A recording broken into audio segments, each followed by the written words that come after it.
Hello class. Hindi के period में आज आप लोग पढ़ेंगे काव्य सेक्शन से महात्मा कबीरदास का जीवन परिचय। देखिए, भक्त काल के ज्ञानाश्रयी शाखा के प्रतिनिधि कवि माने जाते हैं महात्मा कालिदास। ऐसा माना जाता है कि समाज सुधारक महात्मा कबीरदास का जन्म काशी में 1378 ईस्वी में हुआ था। इनके जन्म स्थान के बारे में विद्वानों में मतभेद रहा है। कुछ लोग इनका जन्म स्थान काशी में, कुछ मगहर में और कुछ लोग आजमगढ़ में, कुछ विद्वान इनका जन्म स्थान मानते हैं। लेकिन प्रमाणों के आधार पर इनका जन्म स्थान काशी माना जाता है। इनके गुरु का नाम स्वामी रामानंद था। ऐसा माना जाता है कि स्वामी रामानंद के आशीर्वाद से इनको विधवा ब्राह्मणी से एक पुत्र उत्पन्न हुआ, जिसको उसने लोक लज्जा के कारण काशी में लहर तारा नामक तालाब के किनारे फेंक दिया था, जहाँ से नूरी और नीमा नामक जुलाहा दंपत्ति इन्हें उठा ले गया था और पाला पोसा था। यही बालक आगे चल कर के कबीर के नाम से प्रसिद्ध हुआ। तो इस तरह से हिंदुओं के घर में जन्मा और मुसलमानों के घर में पला बढ़ा ये बालक महात्मा कबीरदास कटुता से भर गया। बड़े होने पर इनकी शादी लोई नामक स्त्री से हुई, जिनसे कमाल और कमाली नाम की 2 संतानें इनकी थीं। और अंत में स्वामी रामानंद जी से गुरुमंत्र लेकर ये महात्मा बन गए थे।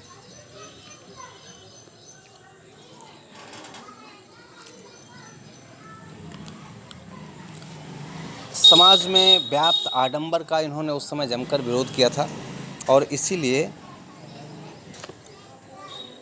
हिंदू और मुसलमान दोनों धर्मों में फैले आडंबरों की इन्होंने जमकर आलोचना की थी। इन्होंने इसलिए इनको समाज सुधारक माना जाता है। इन्होंने साखी, सबद और रामायणी नाम के ग्रंथों की रचना की। इनकी भाषा प्रायः सधुक्कड़ी रहती थी और पंचमेल खिचड़ी यानी कई भाषाओं के शब्द इनकी रचनाओं में मिलते हैं। और संवत 1575 ईस्वी में इनकी मृत्यु हो गई थी। तो इस तरह से एक महान समाज सुधारक के रूप में ये प्रसिद्ध हुए।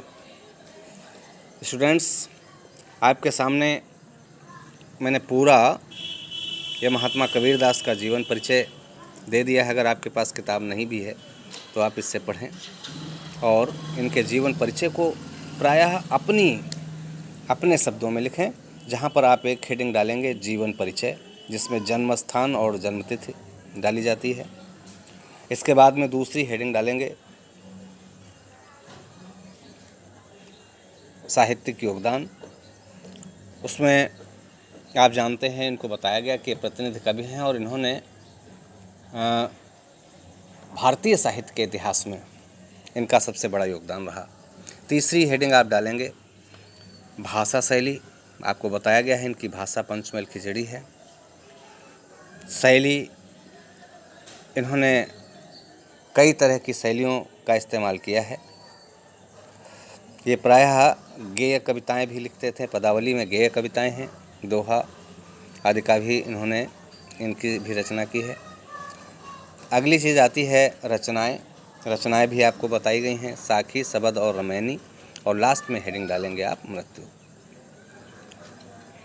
तो इस तरह से आप इनकी व्याख्या लिखेंगे। थैंक्स।